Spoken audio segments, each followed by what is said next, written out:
Hi guys, sa video na ito ituturo ko sa inyo kung paano gumawa ng ah, realistic t-shirt mockup gamit ang vector illustrator natin or vector file na t-shirt at ang ating mockup na t-shirt mockup sample na PNG file or JPEG file. Okay, so ang gagawin natin is ilalagay natin dito sa loob ng vector t-shirt file natin ang image na ito para mas maging realistic. Okay, bago tayo mag-start guys, please subscribe at paki-click na rin ang mga bagong videos ko. Okay, unang gagawin natin is kung may ready template na kayong vector na t-shirt, mag-download lang kayo ng any image na solid color t-shirt na gusto nyo without print, kahit back, okay lang. So, cut natin siya. Then, dito sa loob ng pinaka-body sa front, click mo yung draw inside. Then, Shift Command V sa Mac or Shift Control V sa PC. Okay, para ma-paste natin siya doon sa pinaka loob ng body natin. Okay. Then, adjust lang natin.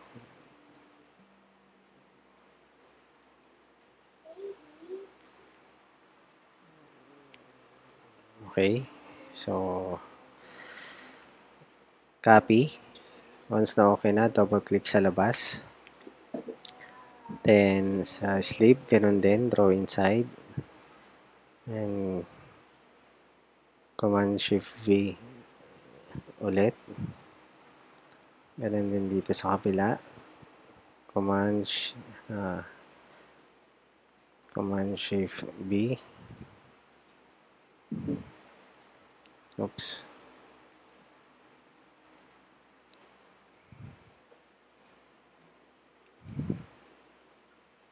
Okay. So, adjust lang natin ng konti. And then dito sa kabila.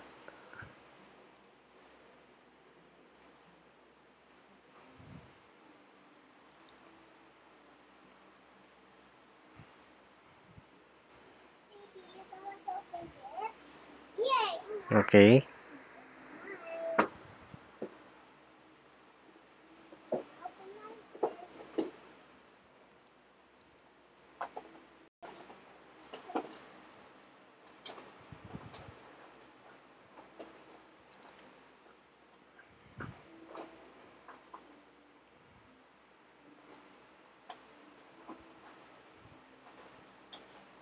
So,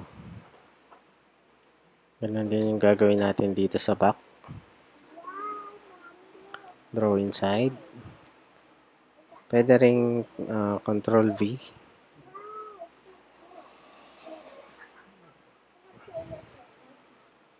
Draw inside. Control V.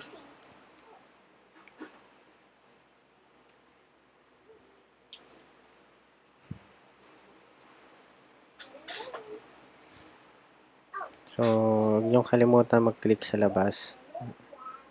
O select directly yung parts na gusto niyong lagyan ng clipping mask ng image sa loob. Okay?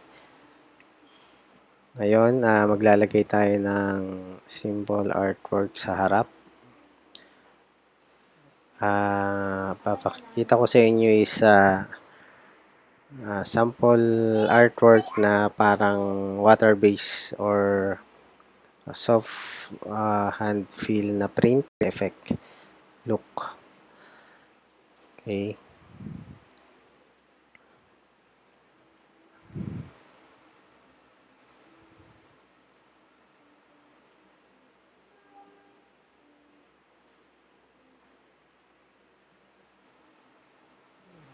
red.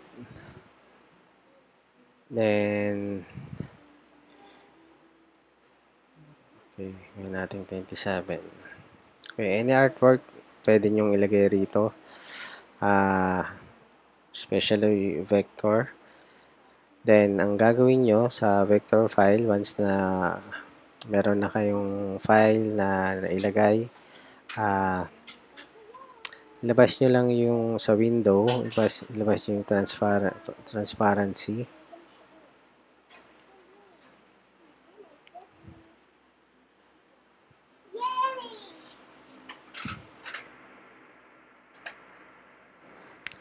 Okay, then i-click nyo lang yung overlay.